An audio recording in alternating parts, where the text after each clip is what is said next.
Alright, what's up guys? So as you can see, I'm inside the Jeep right now, and yeah, this video is going to be a little bit different. I'm not doing any type of fancy edits or anything like that. I'm just going to give you guys the information.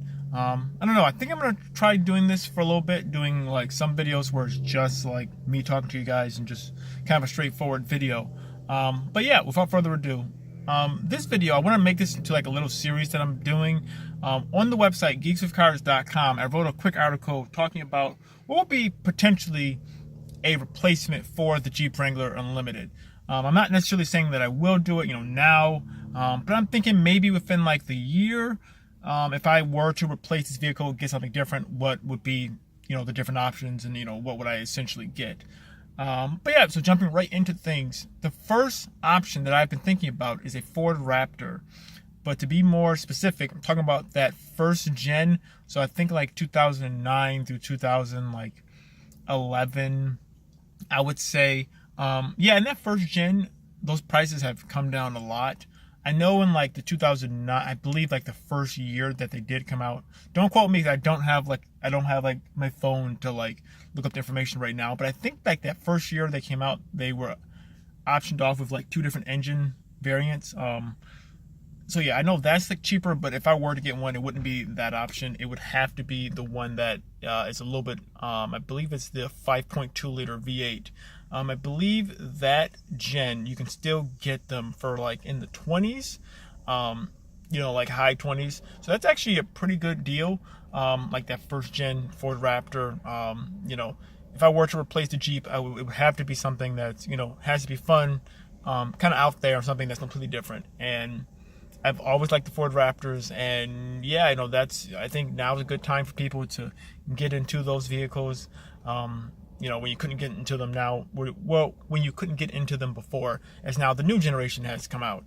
But yeah, so that's one option I was thinking of doing. Now, the other option I was thinking of doing was a Jeep Grand Cherokee SRT8. And to talk about more specifically the years, it would be that first gen year. So I believe from I know they started from like 2006 through I think 2010. I believe they took like a year off. I think it was like 2011 they took a year off. Once again, don't quote me on that. As you can hear my one neighbor in the background, he has a diesel truck. He's always driving up and down the street. But yeah, I've always liked the first gen Jeep Grand Cherokees SRT8s. I really like that body style more than the newer ones. The only negative thing I can really think about that is that the older styles, to the untrained eye, it just looks like a normal Grand Cherokee. I mean, yes, there's differences. Like the front is different, the front bumper's different, has a dual exhaust and everything like that coming out the center. But for most other people, it kind of looks like a normal Jeep Grand Cherokee. So, you're paying. I mean, like the prices have varied. Some from like mid-teen to like mid-20s. I don't know. I just think like for the price that you're paying, not many people really realize it's something special, which I guess is kind of cool in one way. It's like a sleeper, but in other ways, it's kind of like most people are going to be like, why did you buy a Grand Cherokee? Like, it's not even like a newer one. So yeah, so that's another option I was thinking of doing. I do like that because it does come with, I believe it's a 6.1 liter V8. Yeah, and I really like the SRT just lineup. I've always wanted a Grand Cherokee SRT. If I don't get one now, there's always down the line. But I will say, when I was actually looking for this Jeep Wrangler, I was actually cross-shopping between this, the Toyota FJ Cruiser, and then also along with the SRT8. So all those different vehicles, I've been cross-shopping and looking at all of them pretty much interchangeably. But yeah, so that's another option. And then the third and final option would be, I know it's kind of a basic answer, but it's a WRX STI, or maybe just normal WRX. And that would be with the newer models, like the 2015 year. If you just get the WRX, you can get those in like the 20s. Get an STI, I believe, it's a little bit more than that. But I'm thinking like a 2015 to 2016, in that range. I like the fact that it's all-wheel drive and it's a manual, and its performance And I haven't had a turbo vehicle, and I kind of really do. A part of me wants to have like a big V8, and then the other part of me wants to have a turbo 4-cylinder. Um, the only real negative side I can see about that is that I've been driving like a SUV now for such a long time. Will I like driving a car again? And I've been thinking vehicles like that, I do like them, but I feel like when you're in them, they don't feel quite as special if it's not like a coupe or something like that. Don't get me wrong, like 4-door sedans that are fast and quick, those are cool. But I'm also thinking about like when I'm actually in it, will I enjoy driving it? So yeah, like the only real negative side that I've seen about the STIs or the WRXs is that their interiors, they're okay for it being like such a new vehicle. They're just okay.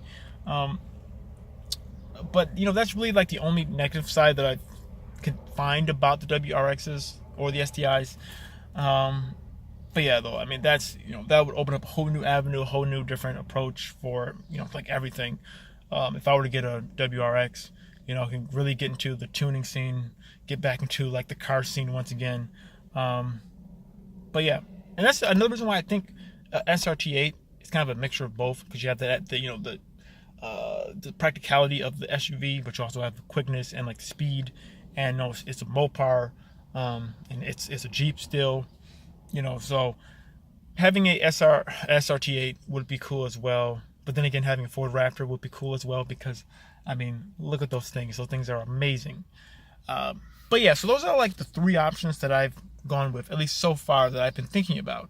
I plan on doing like little quick updates like this, where it's just less formal, just me just talking to the camera. I'm gonna try to do these videos more often, because I can just produce these real quick. But yeah, though, I wrote a quick article on the website geekswithcars.com. There's always a link in the description, and then at the end of the video there's always like a thing, but I'm not gonna put one on this video. I'm just gonna release this like this. But yeah, so let me know in the comment section below if you guys agree with me, if you disagree with me, or what would you guys do? Like, what would you cross shop? What would you look for if you're looking for a good daily driver, something that you can have and that will be fun and but somewhat practical as well? But yeah, let me know in the comment section below. But anyways, like always, thank you guys so much for watching this video. If you like this video, give it a like. Check out some other videos that I've done. I've done a ton of videos on my Jeep Wrangler, and I'm doing a whole bunch more. So if you like, excuse me, if you like this type of content, check out the channel, and I'll see you in the next video. See ya.